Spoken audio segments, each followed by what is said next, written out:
Mediocre Disc Golf Podcast, an average podcast for the average disc golfer.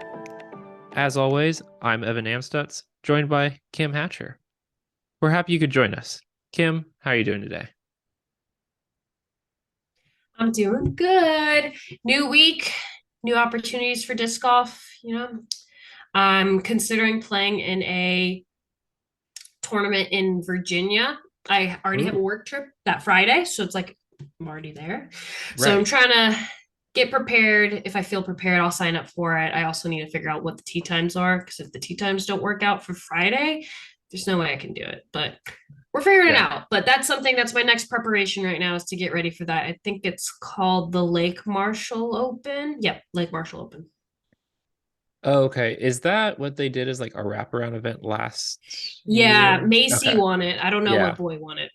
Sorry, guys. Yeah. Um, it was a silver series last year, and this year it's just an A tier, which would be a great A tier to add. Natalie's Mhm. playing in it, so I'll have a friend. Ellen's playing in it, so another friend. So it's not like I'm going to show up and not even know anybody. It'll actually be pretty nice. Yeah, that'll be a solid field. Irene. What are you got a tournament coming up you're preparing for? Yeah, when this comes out, I will actually be either 1.5 rounds in or 2 rounds into the Santa Cruz Masters Cup. I Is that decided an A tier? it is an A tier. Yeah, the I'll be playing in the AM weekend.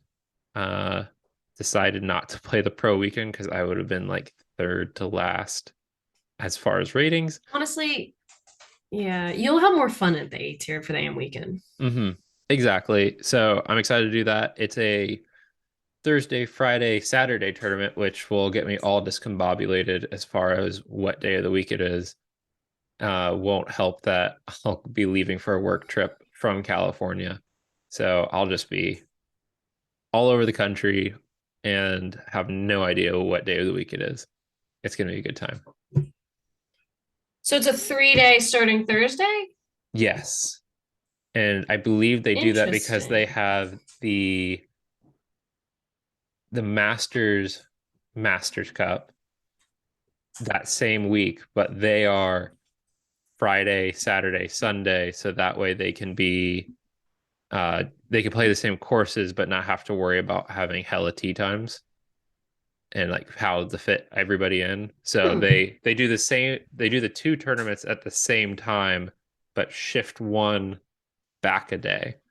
But it actually works out really well for me because my real job is based out of the East Coast and I'll be on the West Coast. So I get to wake up at 6 o'clock and immediately log on.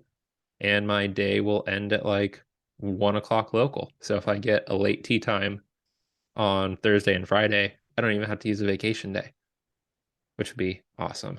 Lit. Remote working for the Yeah, win. exactly. Remote work is great. But it it's fun. I found out that I got into Masters Cup. I was on the wait list for a while. I found out at Throwdown the Mountain while we were at a backup, Mhm. and I was like, "Oh, sweet!" And one of the guys on my card pointed it out. He's like, "Perfect. This course is the perfect warm up for De La Viega because it's even crazier than Throw Down the Mountain as far as the elevation change Oh, and some of the gotcha. weird Oh, Lord. technical shots." And I'll also have to And you've figure played out. there before. I played there. I happened to be in the area for a work trip last year, so I got to play it. The other one I'll be playing, the other course is called Pinto Lakes, where they had the 2011 World Championship. And that's where they play the daisy chain. There's some video of it, and I plan on getting out there the day before so I can do a little bit of recon. I might meet up with some of my fellow Team AGL people, and they're going to show me around Pinto Lake, and we'll see. It's gonna be exciting traveling that far for a tournament, taking all my discs on a plane, all that sort of stuff. You flying Southwest? I'm flying Delta. That's not bad. Delta's nice. Yeah, yeah. No, it'll be fine. Just not excited for the like 3:30 a.m. wake up call. So That's my life. That's every Friday for me. but you know what you should be excited for? You know what you should be excited for? I was going to tell you, Evan. The Zone OS dropped last week. I am so pumped. Mine is in the mail. I'm so excited. I got mine from the disc shop. Oh, you did. Yeah, Do we have a code for our listeners? we do. It's MDG Pod. And the best part about the disc shop is you can pick your own disc because they post the pictures so you can see what color you want. And it's really awesome. And they're really great people. And you should support really great people. Yep. Support really great people, support local and not local if you're not local to Jacksonville, but that doesn't matter. Support us, support them. Yeah, they ship US. You're welcome. Hell yeah. Well, what's also awesome, Kim? What's awesome, Evan? Ice Our cream. Oh, yeah, oh yeah, no, we already did that joke, Kim. We can't rehash jokes. But the Hoffy Theater I've heard this week is going to be pretty awesome. and what exactly is a Hoffy heater?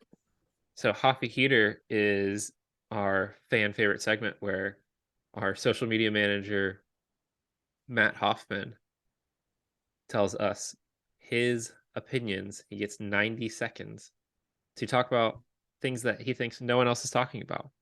Maybe that's for a good reason. Let's get Oh. into the Hoffy Heater brought to you by Spike Heiser Dyes. This week on the Mediocre podcast, I want to talk about something that I have noticed as we're moving through the pro circuit, and I think Discraft may have made a mistake with the size of their team. And I say this on the behalf of they have pure talent. You have some of the best players and some of the best talent this generation has ever seen. You've got Paul. You've got Anthony Barella. You've got Ezra Aderhold. You've got Corey Ellis. You've got Aaron Gossage. Guys that are going to go out and give your sponsor good looks. How do they keep failing? How do they keep losing? What is the impact that that's having on their mental game? Every single event, an Elite Series event in the MPO division, a Discraft player has been on lead card. They have not won yet. What's going wrong? Is it a mental approach? Are they just getting exhausted? Are they do not have the physical mentality to keep up? And we've seen 3 chase card wins this year. It's been insane. What is causing them to, are they relaxing? But I think Discraft needs to sit down. I think Paul Uleberry needs to sit down with his team captain and go, all right, what's the mentality when we go into this last round and why is it costing us wins? And I think Discraft has a potential of looking like a big spender and not having a serious win. I mean, you've got Paul winning Throwdown, but that's an A tier. We're talking about Silver Series Elite events, and we're not seeing a single win come out of Discraft. When does the panic set in for Discraft? Is it sooner? All right, here's my hot take. First of all, if you're going to mention Captain Paul Uleberry, you're going to need to mention co-captain Missy Gannon from now on. I just need to make sure that was. I view it as consistency though. Like Discraft is consistently in the top 5 while other companies aren't. So although we haven't got, I'm gonna say we because I'm on the Discraft Underground team. Like I get that we haven't gotten the win yet, but like we're definitely on the right page. Yeah, I think Matt, love you. I think you missed with this one. I think being on lead cards, their job is to promote the brand. Being on lead card gets you on coverage. It gets you on post-produced coverage. It gets you on live coverage. You get interviews. Like the logo's out there. I don't think the disc golf community is going to say shallow. I don't think that's the word I'm looking for. But I don't think people are now at the point in the sport where this person wins a tournament, so therefore the discs are good. If you just see the Yeah. brand, see the brand, see the brand. And I think the chase card wins come from the depth of the field, especially in MPO. I think that is why we're not seeing Discraft. It'd be like in ball golf saying like, oh, well, Titleist hasn't won a tournament. It's because there's, in that case, there's 150 guys out there who could win in any given weekend. Same thing with what's happening in MPO now. There's 30 guys any given weekend who can go out and have a good tournament and win. So I don't know that it's necessarily a failure. I don't know necessarily a bad mental state. I think We're in April. Hmm? We're early. Yeah, very early. we're still warming up, and I don't know. I see really big opportunities. I mean, Kristen Tatar in the FPO division is just an amazing athlete, period. But we've definitely seen all different kinds of companies on lead card. I mean, we had 6 different winners before last 2 weeks ago. 6 Mhm. different winners in the FPO division, all from different companies. So I think it's early. Don't count us out. Discraft's got the best distance in the game. I'm just going to point that out. Well, this week especially was quite the heater. And if you want a disc that is an absolute heater, go check out Spike Heiser Dies. Brandon, past guest of the show, is creating amazing dies for everyone to enjoy. And you can check him out on Instagram at shdies_DG and see what he has to offer in a shop. Or you can request something custom. Spike Heiser Dies, excellent by design.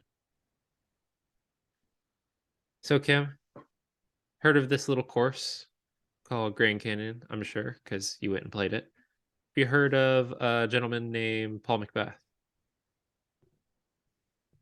Heard it. Heard it before. Have you heard Of of a course. gentleman named Dylan Cease? Yeah, actually, yeah. Pretty common with baseball. Yeah, yep.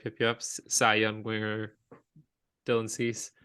Well, we have this week the man who brought both of them together to save the Grand Canyon. Why don't we bring him on? Let's bring him on. I am so pumped. Well, this week we'd like to welcome back to the show Mike Barnett of Sun King Disc. Mike, how you doing? Good. I'm glad to be here. It's been a crazy couple months, and Oh, I bet. yeah, it's cool to kind of. I think it's cool to kind of talk about stuff sometimes, especially after you've had time to reflect. Not maybe immediately after an event, but we've had a week and change here to kind of sort through some stuff. Well, especially we just finished all the weeks of Throwdown. So, like, those are done. I think before when you were on, that was leading up to Throwdown. So, definitely new information, new everything just coming in. Yeah, exactly. And there's obviously a lot has changed in the last 2 months from the public perspective. So yeah, definitely glad to be here. Yeah, and for those who don't know, Mike is the owner and founder of Sun King Disc. He is kind of a legend in the Southeast, the Legend. Florida It doesn't mean in I'm general. 70 years old. He's a young legend, everybody. Young Yeah. legend. I think we called Scott Stokely a legend, and he was quick to correct us there that he's not old enough to be a legend yet. Yeah. But I look at it more of a status thing. Oh, Yes. thank you. It's a lifestyle. But really does so much in the Florida disc golf scene. The last time we talked to you, you were on your way to Worlds, and you were doing this massive road trip getting up there. So Mike's a guy who's plugged in and also was a key component in saving one of the more legendary courses down here in Florida. So, Yeah. Mike, do you want to talk about? Give us the rundown on that. Like, just out of the blue, they were like, all right, if you want it, you want it. If not, we're done. Like, what happened? Yeah, it's way more, I won't say complicated. I will say more interesting than most people are probably aware. Let me backstory this conversation by saying that every single year we go out there, there's always rumors. Every single year, I would say, I don't know, starting in year 5 or 6 or something. So about halfway through, it seemed like every year there was. It would always come back to me that someone was going to buy it, someone was going to do this. So there was always something churning. I will say early on, like the first couple of years, the property that we were out there was a giant, Century 21 sign like right at the gate. So there was no surprise that the property was for sale, right? And throughout the years, yeah, it's pretty obvious. Throughout the years, I would say that it's just kind of fluctuated between, just how much of it that I hear in a given season. But this year was really insane.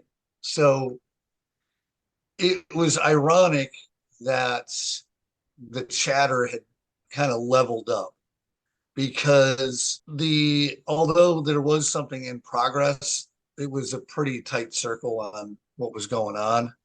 Um, it was kind of funny because I remember sitting there. I don't remember when it was, but it was about a week before Paul made his announcement.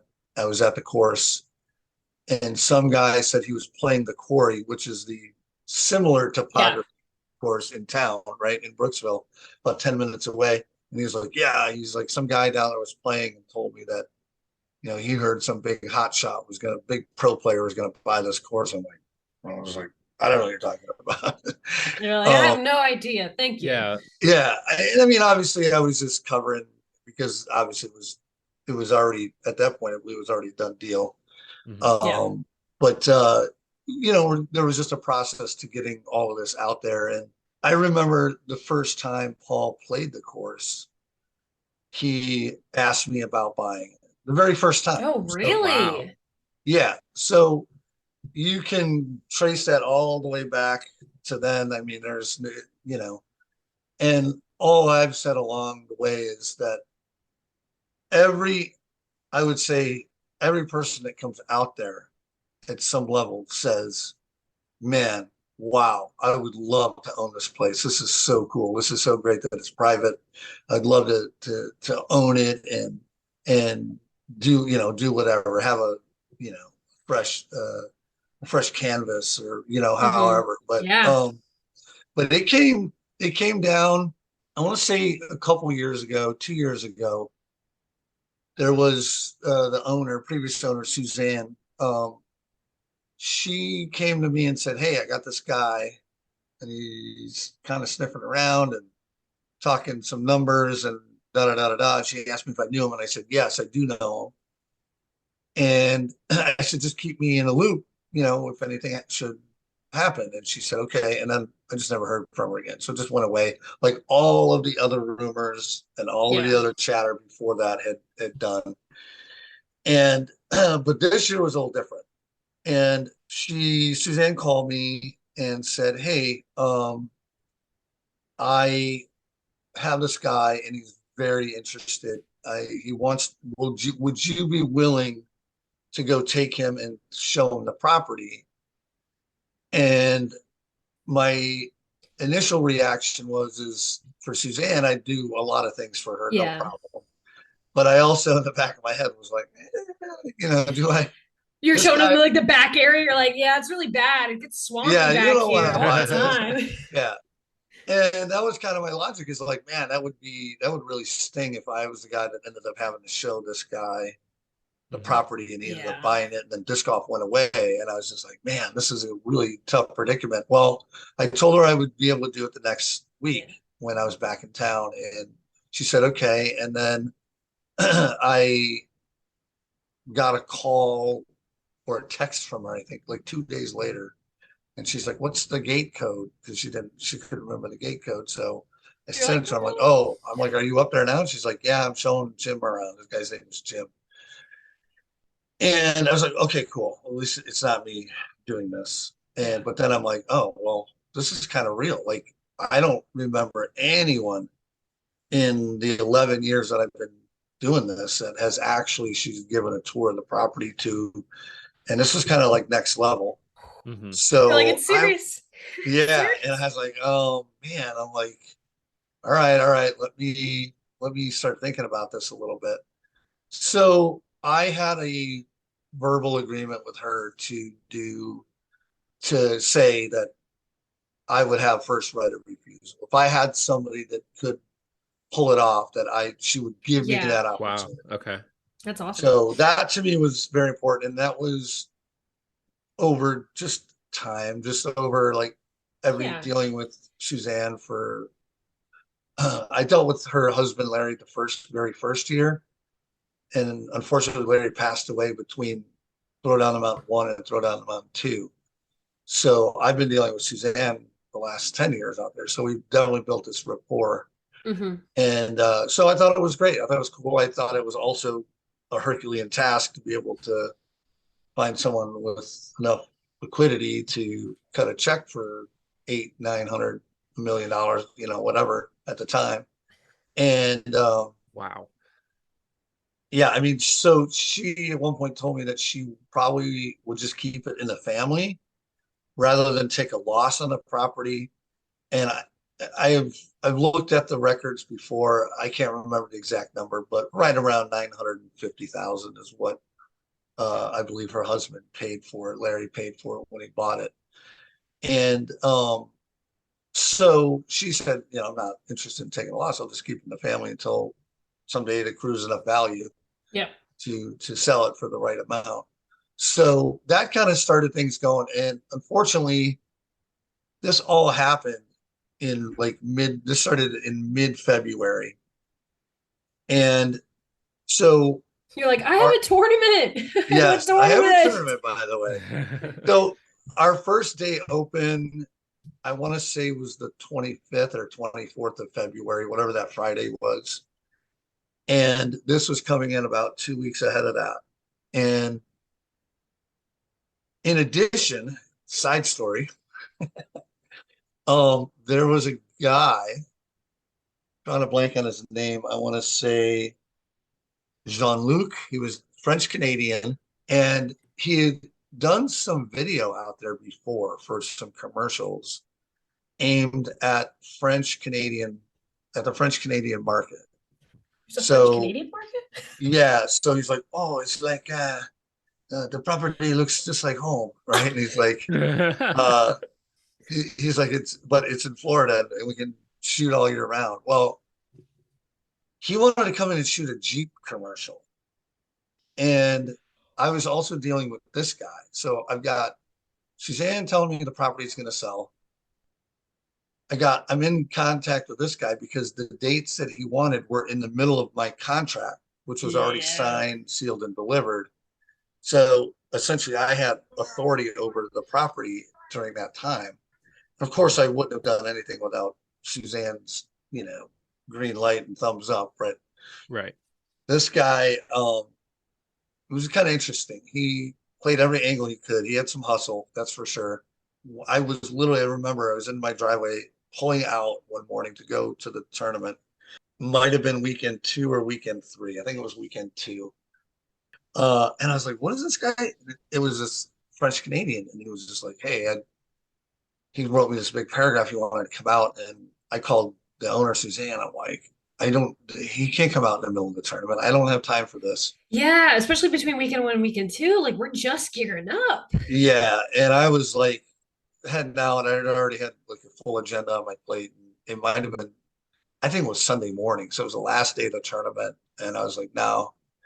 And he ended up showing up anyway. The long and short of this is he was trying to shoot this Jeep commercial. He showed up. I took him on a quick tour. I said, show me where you want to go. He showed me. I said, no, absolutely not. And he wanted to drive these Jeeps up and down the pathway that eventually leads up to where 18's tee pads are. He wanted to drive through the pond of 18 that's right there at the bottom. And if you look right now, there are tire tracks through that. There's tire tracks through there. Yes, I thought I saw tire tracks. Yes, those are from him. He snuck in there before I got there and started doing my prep work for Throwdown. And he drove a Jeep through there. And then after I told him absolutely not. So he wanted to have him arrested? I didn't have him arrested, but it was to the point to where I had to ask, like, what should I do next? Because I was worried. I was worried he was just going to show up and do it.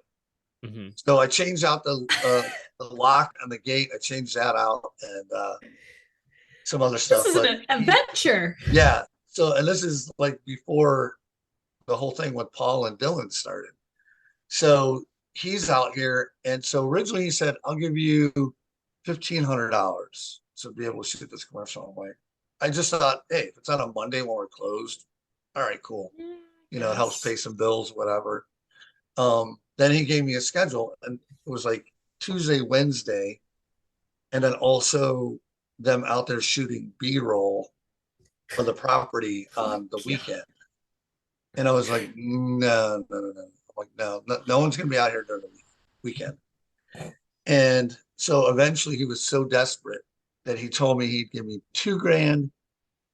Oh, And wow. then he Whoa. pulled it all out. He said, I'll give you $5,000. Ooh. And then right before the end, before he left, he's like, I'm going to give you all my profit from this commercial, which is $10,000. So I was just like, You're like, fine, I won't have you arrested. I won't press charges. Fine. It's fine. yeah, exactly. But I was So like, all this is happening like while you're running a the tournament. negotiations had started so this had been continuing. Oh my But it gosh. started early on. And then when I think Suzanne texted me his dates, or maybe he did. I think he did actually. I replied to him. I'm like, no, that's you can come on that Monday when we're closed, potentially, but I need to know what you're doing. I can't have you out here because I'm literally paying other people thousands of dollars to get the course ready. So then what, have you pay me $10,000 to tear up the course and just tracks everywhere? And then is he the reason 18's OB was so big? Is he the reason I couldn't make the island? No, actually, good call though.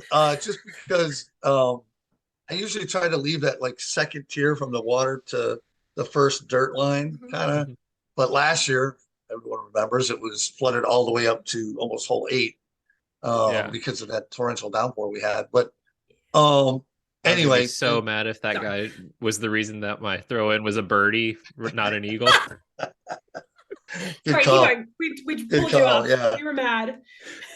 But no, I ended up finally getting rid of him. But he was just like, even after he left, he was like, oh, hey, can I come back? The guy that owns the water truck. I'm like, water truck? He's like, yeah, we want to fill up the pond on 18. I'm like, no, we're not filling up the pond at 18. Okay, so let me get this straight. Yeah, go ahead. Bring it back. You have Paul McBeth and Dylan Cease on the phone while you're running a tournament. By the time that this guy came out, yes, the deal was almost finalized at that point.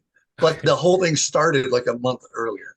So you have one of the best disc golfers we've ever seen and a Cy Young winner on your phone. You were running a tournament and you were holding off the Canadians driving there. Yes. And then I'm just like, oh yeah, like I'm trying to worry about which holes to trim and get the maintenance done on. And then the tournament starts and this guy's like, I thought he was done. I thought he was gone and done. And all of a sudden I was literally pulling out of my driveway and all of a sudden he's like, hey, I'm coming out today. I'm like, no, you're not. You are. Yay. Yeah. Wow. But that leads into it because I had to talk to both Suzanne and Paul because they were literally any minute the deal was going to be final and ownership was going to switch over to Paul and Dylan. So I was just trying to I was talking to both parties like I need to talk to both of you because I need to know what's going on. And at one point, this guy, the French Canadian guy, he said he emailed Paul and was like, hey, I have a signed contract. So I had to go back to Suzanne. I'm like, did you sign a contract? And she's like, no. She's like, I did not. And then he insisted that he had a signed contract. I went back to her again. And then she called me. She's like, this guy's a liar. But he was trying to force Paul and Dylan into honoring a ghost contract that never existed. And that guy's pulled that before. Crazy. What's that? That's in that guy's playbook. He's tried it. Oh, yeah. Oh, yeah. So, but he said he had some comedian coming in, French Canadian comedian that was in the commercial. And I'm like, yeah, I mean, I don't know, go somewhere else. There's other property like this around the area. Like you can drive down the road, maybe somebody else. For Canadian listeners, I need you to send me this commercial if you ever see it. Oh yeah, please, good call. Please, I need to see it. Yeah, that'd be awesome. Quebec natives, yeah. Let's see this Jeep commercial. So all of this is happening, and then so Paul and Dylan were finally finalizing that deal? At the time, I want to say it was the end of January. Paul, along with we had Ezra Adderhold and the Lins twins all come in and do a meet and greet at my new Oh yeah, I store that remember that. Yeah. yeah, that had just opened. And so at the end of that, I think Paul had mentioned, I said something about the Can-Am and we were all kind of talking about it. And Paul's like, yeah, I would love to bring in a partner on that and try to buy that. He's like, that would be great. And I said, well, I literally just heard, I said, Suzanne just texted me that and this is before the phone call to go show this guy the property. She said, hey, I got a guy that might be interested. And I'm just giving you a heads up. And I'm like, okay. So I told that to Paul. And then I think a week after that, a week or 10 days after that, I went and down and met Suzanne like I do every year. We go and meet and I meet in her office and we sign the contract and I cut her the check for everything. We talk and I'm usually there, an hour just chit chatting and stuff. Mm-hmm. And she told me right there, she's like, you need to get your people together. And I'm like, oh, okay. And I heard what she had said, but it didn't really register, I guess. It's probably the way to put it, because I guess I was just so used to this not happening so many times before. Yeah. And yeah. then You like kind a of blew it week off a little bit. later, yeah. And then like a week later, I'm just like, she's like, I haven't heard from you. What's going on? And I'm like, I'll be in touch with you really quick. Well, last off season, there was another potential buyer, and him and I were working together, and we had some conversations. And we're supposed to have a meeting with Suzanne. It never materialized. I ended up staying out on the tour, the pro tour, for like 2 months, like 9 weeks last year, and it kind of just got pushed to the side or whatever. And then all of a sudden, I contacted him. Hey, I'm just letting you know, like, there's movement on this, and I know we were in negotiations. He had told me that he didn't really want to get into a bidding war, and that he was like wanting to do. He needed to do due diligence. Anyone that's going to put up this kind of money on this property And you mean would, Paul? of course. This was another buyer. Oh, another dude. Got Okay. it. Okay. Different dude. Got it. But within the disc golf world. Yeah, Okay. he plays disc golf. He's a property real estate developer. Okay. He's got some pretty good big deals in place at the time. Okay.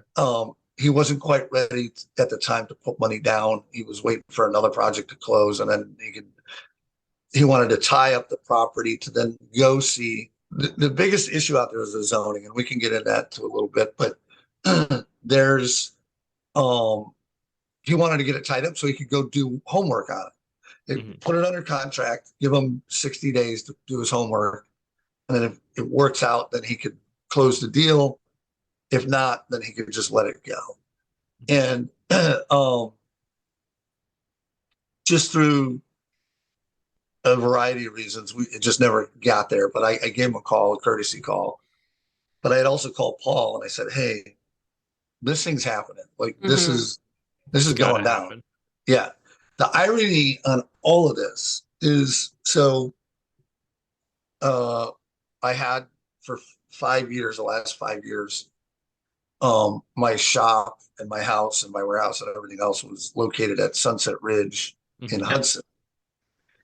And I had a pretty large falling out with the landlord there. And yeah, I think some of us heard about that. Yeah, that could actually be its own podcast.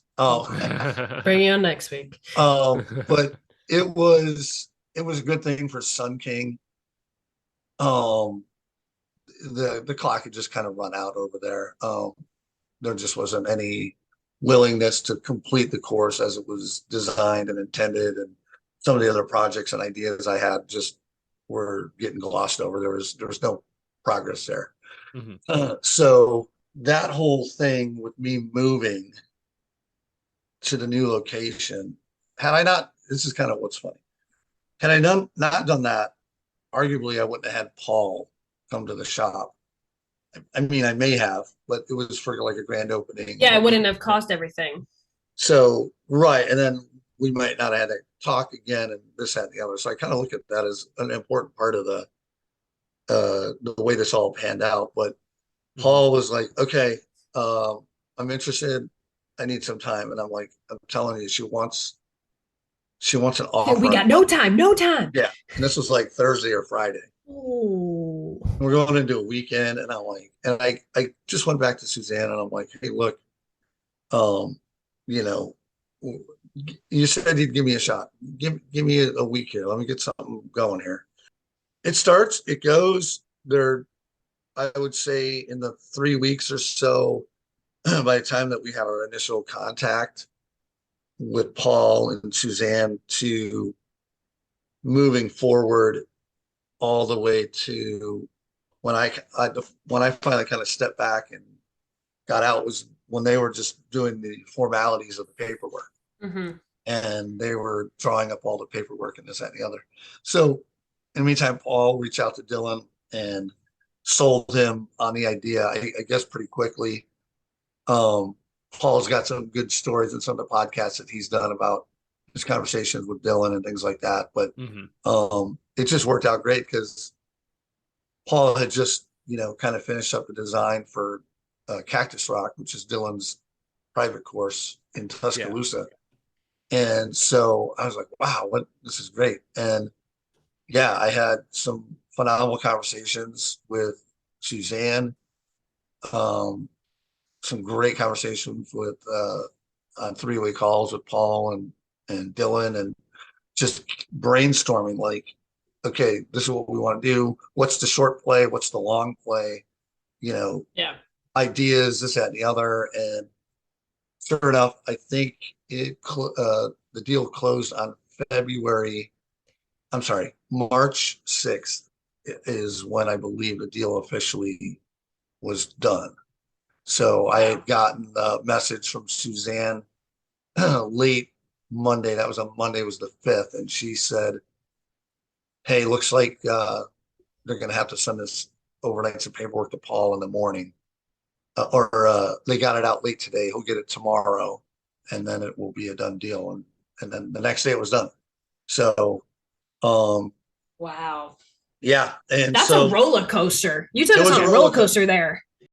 With I remember I played weekend 3, and that was I was talking to people who had no business knowing anything about what was going on, and people were adamant that this was happening and Paul was buying it. How is that with you knowing everything that was going on and hearing a bunch of people talking about it and knowing that the circle is really tight on that?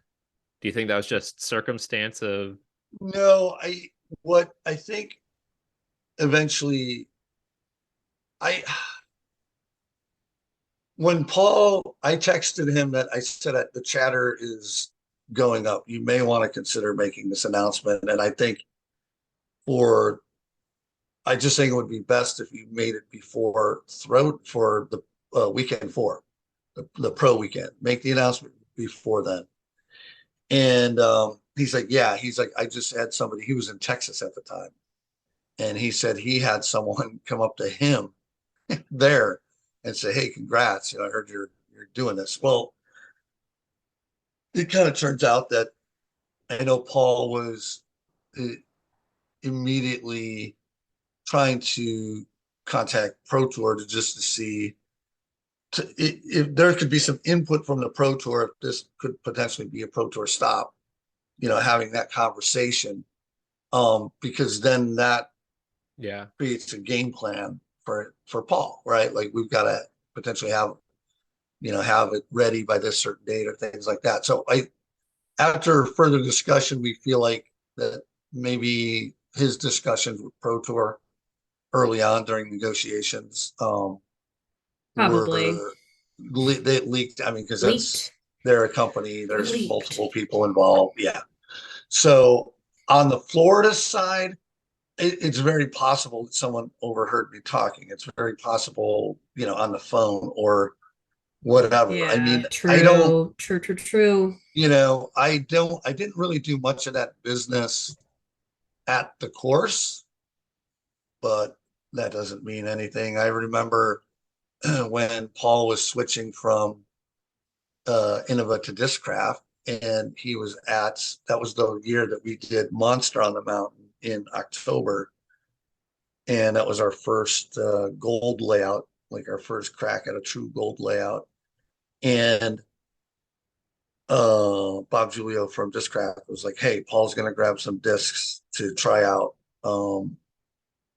Just tell me what he grabs and I'll give you credit." I'm like, "Yeah, that's fine."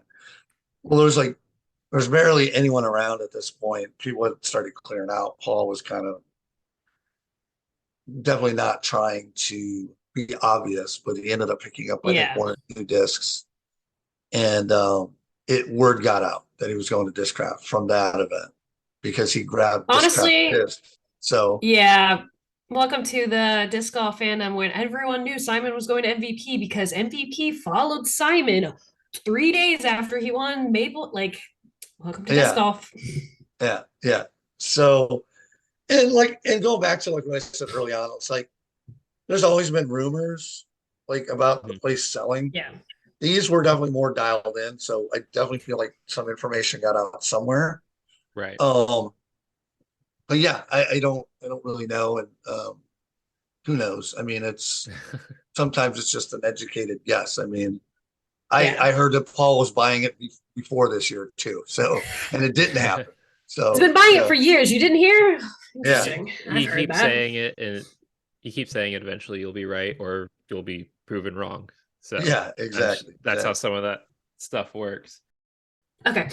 So we already mentioned we saved the canyon. Like, where do we go from here? Like, so Paul and Dylan are the owners, and do you have any insight on where we're going from here? I've heard some rumors that they're going to be open in May. I've heard some rumors that, not rumors, I think they did say about fall being open, but like, can you give us any like insight scoop? Yeah, so it's a multifaceted answer, and I will give it to you in a chronological order. Oh, I'm going to hold you to it. We, meaning Sun King, we are planning to reopen the course for another 6-week run. And that we are looking at May 5th if everything goes well. I'm still waiting to get some answers back from Discraft on a couple things to kind of shape what I want to do out there. But more than likely, what I'm going to do is try to do some really fun, cool event out there on a super short layout for the first weekend. Yeah, So, that sounds awesome. Ace runs and, that type of stuff, throwing off the iconic tee pads and positions and things like that, but throwing to a very short layout, something you could probably pound out in 2 hours. I was about to say, I'm thinking hole 14. That's not an ace run hole.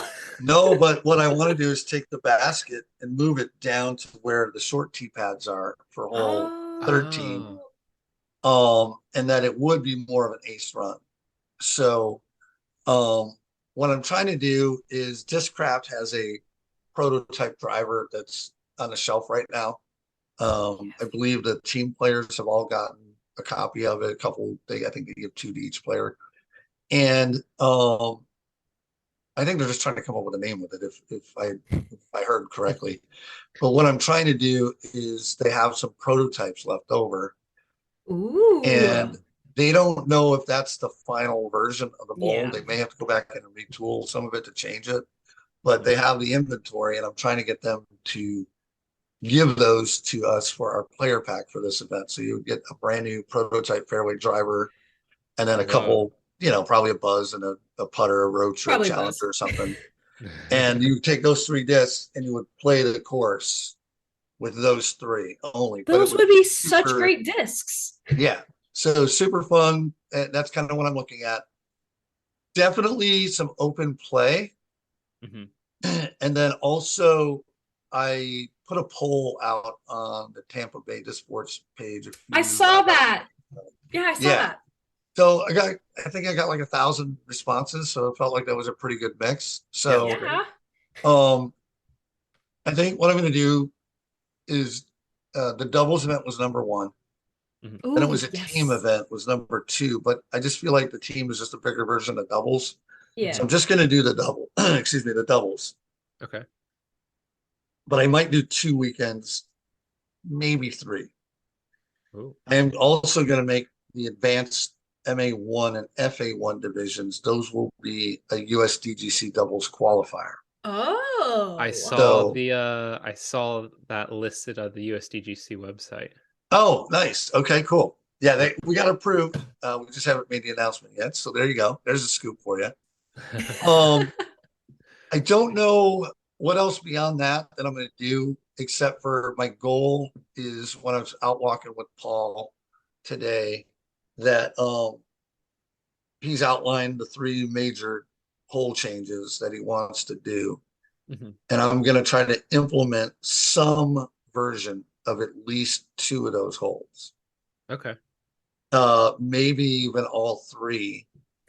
Tell us the holes, Mike. Tell us the holes. Well, Paul has made no secrets about hole 5. Yep, we've all heard about hole 5. Yeah, that was So- on coverage. Yeah. And which is fine. What he wants to do is so hole 5 actually used to be hole 6 a couple years ago. Mhm. Early on, hole 6, which is now hole 5, was down the little service road and off to the left. So where 5 is now, there's the service road and there's a little plateau to the left. He wants to move the tee there and then wants to really put that hole on some steroids, so to speak. It's going to be a very similar version to hole 5, which I think is kind of fun. But it's going to be a little bit more elevated for sure. Okay. And we actually went and crawled back into the woods back there in some areas that have, as far as I know, even under the old Greg Hosfeld course design, was never really used. It was just an area, and it's off to the left of where current hole 6's tee pad is. And there's a potential to even make that hole a par 4, potentially. That would be So awesome. yeah, we'll see how much clearing it can get and how far back he wants to put it. We're going to try to debut a very short version of that, something that will not be in play more than likely with a final course design, with something that would be great to play while we've got the property for a few more weeks. So going to try to do that. There potentially is going to be a new hole 9. Hold on, I gotta get to 9. Hold on. That's the 6, one down the 7. spine. I'm getting there. Hold on. Sorry. 7, 8. Oh, that's the hike. Okay, I take the hike. Okay, I'm at 9. Yeah. We're good. Keep going. Yeah. So 9. So typically you put out an 8, you got to do that little shimmy shake up and then take the road up and down, right? Yeah, you go on an adventure. Well, if you start walking and then right where hole 18, it cuts up to 18, Mm. Yeah. you would Yes. take the left there. And you would go Oh, up to okay. where 18 short pad is, but it's a little bit before that and to the Okay. right. And there's a plateau there. Yeah. And I'm pretty sure one of the configurations I played on the old hospital design, I'm sure it had a basket up there. I feel like there was a basket on that same plateau at one point. But he wants to use it as the tee pad and play towards where 5's hole is now. Okay. So the difficulty there would be to finding a pathway Yeah, Between the two. that would be to it. go from that lower level up. Mhm. So need we a spent map. we spent about 15 or 20 minutes looking at that today, just trying to, it's doable. It's just you're gonna have to go carve it out and build steps and really frame it out. It's gonna be a lot of work to just get that little walkway in Yeah. safely. But and then the other one is combining 16 and 17. Hold on, let me get there. Hold on. Oh, really? Yeah, par 4. Oh, so would that be going like the landing zone would be back to where the old 16 pin is, like further down, and then you're playing Yeah, from do you there remember down the that? hall? I did that one year. Mhm. We had that basket was down um That's the further. famous And I remember Simon Paul year. actually overthrew it on the drive. He put Yeah. it down into the woods down Mhm. below. Yeah. Like way down. I believe that was Monster on the Mountain, if I'm not mistaken. Okay. So yeah, so basically you would drive the same drive, but now you want to clear and kind of float slightly to the left, and then you would have, if you land there clean, you would have either the turnover around or the forehand around to where the basket stays the same. Interesting. Yeah, and then there's also an area That's cool. behind, yeah, behind 18's tee pad, 18's long pad, that you can hit pretty heavy with some machinery and bring the sawgrass down. And I told Paul today that I think in year 1 or 2, it might have been year 1, we hadn't found all of the original design, Greg's design, because it was so overgrown in parts. That's why hole 18 was played from the short tee pad the first year. Where 18 short is, 18 long, it was so overgrown in the middle that we couldn't find the line down. We couldn't find it. And on the top was overgrown too. So talk a little bit about the old design and the history of this property in disc golf. Yeah, so there's an old design? Yeah, so Brad Augsburger, he was out there mountain biking, and then he told Greg Hosfeld about it and how it'd be awesome for disc golf. And I'm sure Hosfeld and got with the old owner, John Benefield, and obviously they put a course out there. There were, if I remember the story correctly, I asked Greg for a little bit more history on it, and I did some research online too to look at tournaments and stuff. But it looked like there was a portable setup there and some play happening in 97. But it went in permanent 98. I think that was also the first tournament, was 98. And if I'm not mistaken, I looked at it, I saw Johnny McRae was still playing advanced back then. So it's been a minute. Wow. Yeah. So that's been a minute. Yeah. So then the first time I played it was in 2001 when I first moved to Florida. I took second place in intermediate in 2002. Lost to a guy by 2 strokes who turned out his player rating was too high. So I should have won. So I'm kind of angry about that. Bitter about that. Yeah. We're fine. We're fine. But that was kind of the early on, like that was before there were cows out there. The cows didn't come until Larry and Suzanne bought the property. And that helped tremendously, just keeping the underbrush and all the stuff that the previous owner, John, he would do it all with a tractor. And he couldn't keep up with it in the summer. So if you ever went out there. I was supposed to say, could you imagine? Oh, in the summer, it was absolutely brutal out there. I mean, I can't even keep up with my lawn in the summer, so I feel that. Yeah, the course would rage. I don't really think that there was probably any regular maintenance on there. So yeah, that went, I want to say the property sold in 2005 or 2006. And I remember this too, because I was running another event that people may remember called the Players Cup. Mm-hmm. And that actually, for those keeping score at home, that was a PDGA major for 3 years. 3 of the 4 years, it was a PDGA major. And it was up in Crystal River at the Plantation Inn and Golf Resort up there. And we had a permanent course there called the Red Hawk. And I remember Greg was there, Greg Hosfeld was there, and he got the word that the property was selling. And he got permission to go out there on that Monday after the Players Cup to go play the final rounds at the Canyon. The final rounds. Yeah. Yep.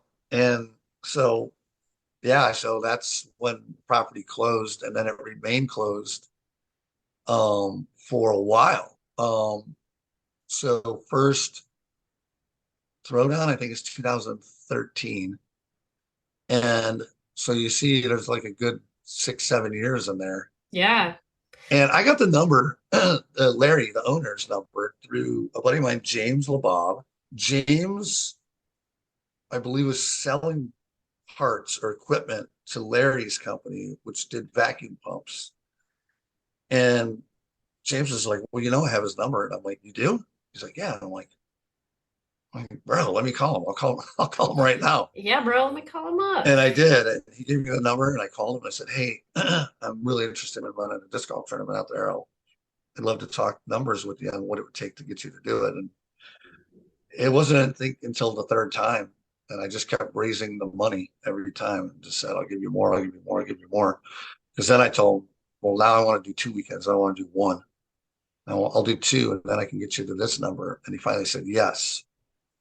And so it went from this legendary course that was, I mean, known, but not like it is today, to then coming on as Throwdown and then eventually building to where, eventually now Paul buys it. So, so it's been saved multiple times.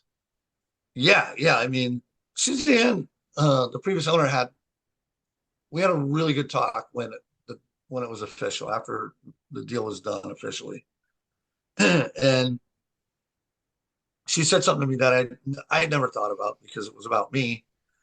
And like, she was like, oh, hey, Mike, I've done a lot of thinking about this. And she's like, I want to thank you because had you not ran this tournament, had you not called Larry, had you not continued to do this, she's like, I don't think I would have ever been able to sell it for what I got for it. So yeah. So she's like, we were able to make some money on it. And I'm sure Paul and Dylan would have loved to get it for a little bit cheaper, but there was a little bit of a bidding war going on at one point. It was that kind of sentiment, that kind of like angle on that situation. I was like, wow, I had never, ever, ever even thought of that. Like, yeah, I'm just over here doing my thing, the thing which I think is the best for disc golf. And that was to take that event from 2 weekends in January to 4 weekends in March and April, and just continue to see the demand for people that wanting to play it. And then also just trying to improve the property, like make it better, make something different each year we go out there and make it a little bit better, a little bit cleaner, a little bit nicer. And I feel like we attained that. Definitely. Year. Yeah, 100%.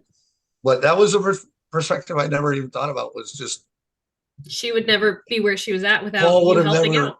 Yeah, Paul would have never came if there wasn't a tournament there, Mm-hmm.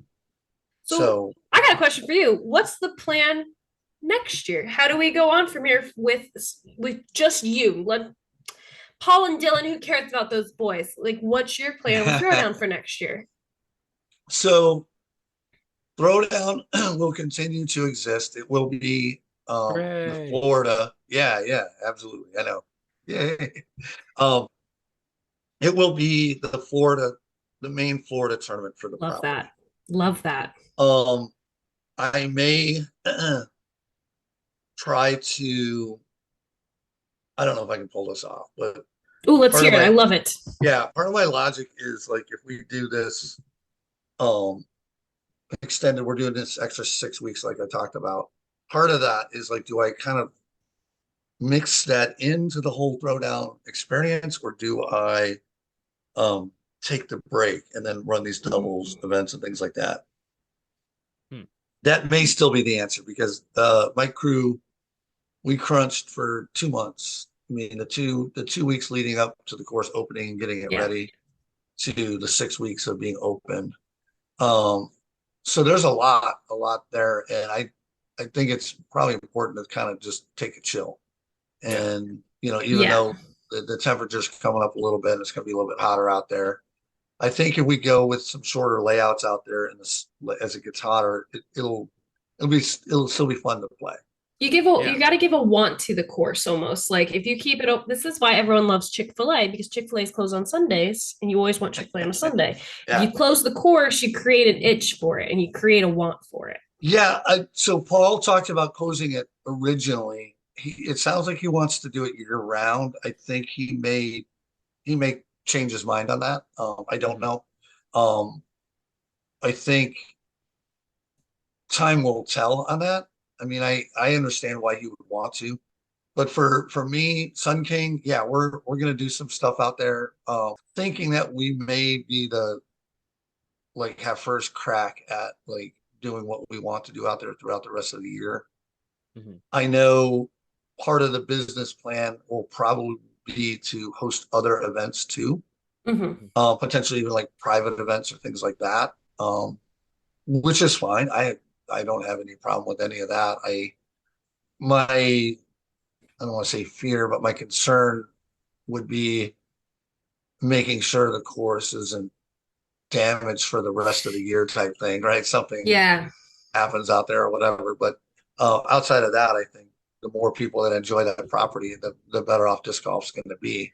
Yeah, I So, agree. but yeah, for us, we're there. We're locked in for at least the next 5 years. So Oh, that's awesome. we'll be cracking away at that. Oh, here's another scoop. Give us a scoop. Probably. All right, we're going to do the Independence Day Clash that I usually run. I've run it at Sunset the last 5 years. Mhm. It's an event with Millennium with Mhm. Jess Bascholtz, who's local to Tampa. But that event started when I was still based out of Sarasota and was actually a non-sanctioned event early on. But this is the year number 10. Holy And cow. we are also going to be running the Independence Day Clash out there on, it's probably going to be the second weekend of July because I Oh, will be cool. I'll mark my doing, calendar now. Thank you so yeah, much. I'll mark, Yep. yeah. mark it Yep. down right now. Don't tell Listeners. anyone. Oh, I won't. I won't tell anybody. No one. Nobody will know. Nobody. Yeah. But I am gonna help Paul try to get some of the initial cutting and clearing done for some of the stuff that he wants to do. Um, I will tell you that when this project is done, I'm gonna go out on a limb. Do it. There's two things that come to mind. One of them is that this course and the fallout, the spillover, the influence that this course is going to have could very likely make the Brooksville area in 5 years from now, let's say, that could be the epicenter of disc golf in Florida. Yeah. Wow. We I can see have it. incredibly strong courses there. Mhm. The topography is our biggest ally in that we've got these amazing courses. It's the reason that I started the Winter Wonderland and called it the Winter Wonderland because at the time we were using the Quarry, Floral Park, and Sunset Ridge, which all have some elements of topography. Mhm. I had considered using the canyon at one point as well. But that will be a strong consideration in the future as well, as that the canyon would come into play on that, especially once it becomes permanent. And that takes all the extra headache out of having to build a course from scratch. If anyone's ever done it. That'll make that tournament one of the more brutal and demanding Yeah. tournaments of the Florida calendar, just between the Quarry being very different, Floral being long with a lot of OB and low ceilings, and then Yeah. Grand Canyon. Yeah. And then I am also working on another project that's 10 minutes from the Quarry and the canyon. Probably 5 minutes from the Quarry. With Hernando County, that potentially property could hold two courses, potentially a third. I love disc golf. Yeah. So that project, it's only, I suggested it to the county 17 years ago. So, it's been a minute on that. Yeah, but they might So, just now be seeing like the actual 100%. positives. Yeah, 100%. And the good thing is I brought two of the guys from the county out on the Friday of the pro weekend of weekend 4. Oh. Gave them the nickel tour and drove them around and showed them everything and said, imagine this permanent, imagine this being what it is and open all year round. And this is going to have a tremendous effect on the amount of disc golfers coming to this area. Mhm. And All right. go ahead. No, I was like to say that's Oh, you said all right. I think freaking awesome. Yeah. So, and the other part about that is like, as we know, disc golfers, it's like, yeah, they're going to come and play the canyon first. Of course they are. But guess what? They're probably going to stay a weekend now. They're Yep. going to go hit the quarry. They're going to go hit Floral Park. They're going to go hit this new course.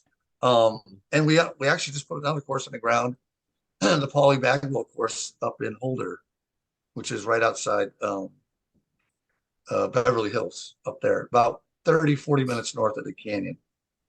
Okay. Wow. Are we gonna keep the cows? Ooh, good question. Thank you. So Paul and I were talking about that today. I think Paul, It's on the topic list. yeah, so So the funny, cows are actually. important, but they're also a nuisance because I'm going to tell you they've been out there for a week and a half and there are piles everywhere already. Like Of what? Piles of what? Tell us. some manure, as they call it. It's out there. It's already out there. So you got to kind of weigh this. We're trying to get a list. I had gotten a hold of the head of the zoning department, who also, ironically, I love the ironies in this story, used to mountain bike. Full when circle. There was a mountain bike course out there. So he was familiar with the property. He knew exactly what I was talking about. Wow.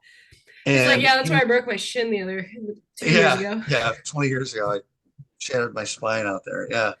But I asked him, like, what are the things that you can do, activities you can do that would maintain agricultural status? So I know honeybees is one of them, but I believe that can only exempt X amount of acres. From what I understand, the cows, it's a ratio. I forget what it is. It's X amount of cows per acre per cows, or whatever it is, right? I've done my research on that. Yep. Yeah. So there's we're trying to find a list of things that could keep it in compliance. Now, the great news is that the existing agricultural status be determined what happens in the future with the cows and honeybees. I know Dylan is in the honeybees. I look forward to the sweet honey double G jerky. Oh, there we go. I feel like that was actually a conversation too. That's great. It'll be a new jerky flavor, Paul's jerky flavor. Yeah, I mean, so there's a lot happening. There's going to be Paul's going to try to get it open for the fall, as he said. He has a huge task in front of him. His goal, I believe, is to do 1 to 2 tee pads, possibly a third on some holes, and have multiple 3 or 4 basket positions on each hole. Okay. Wow. Yeah. So you'd be able to keep that concept of the basket shifting back and the course getting more and more difficult as the correct. And that just creates a ton of, a lot of people don't realize we do 7 different layouts out there to try to meet the skill requirement, the skill match the skills that are coming out there. Wow. And yeah, it's a lot of work at times. And but this would give us the flexibility. Like if you wanted to do something short and fun, you use the short pad and use the shortest position, right? If you wanted, for a potential pro tour event, whatever that might look like,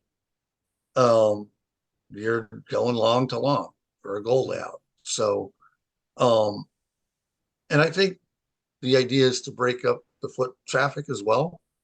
Yeah. I don't know if that will end up being the case, and that's I think Paul will have to take time and figure out if being open year round is worth it. But yeah, I mean it's full throttle. Come the fall, there's nothing set up yet, nothing like concrete as far as any of that stuff. That's I'll keep my calendar open. Keep your calendar open. How far away are you? We're in Daytona, so about 2.5. It's easy. And I'm about 3.5. Yeah, I was gonna say there's there'll be plenty of open spots. So so November, October, December, whatever it ends up being. But I can't wait.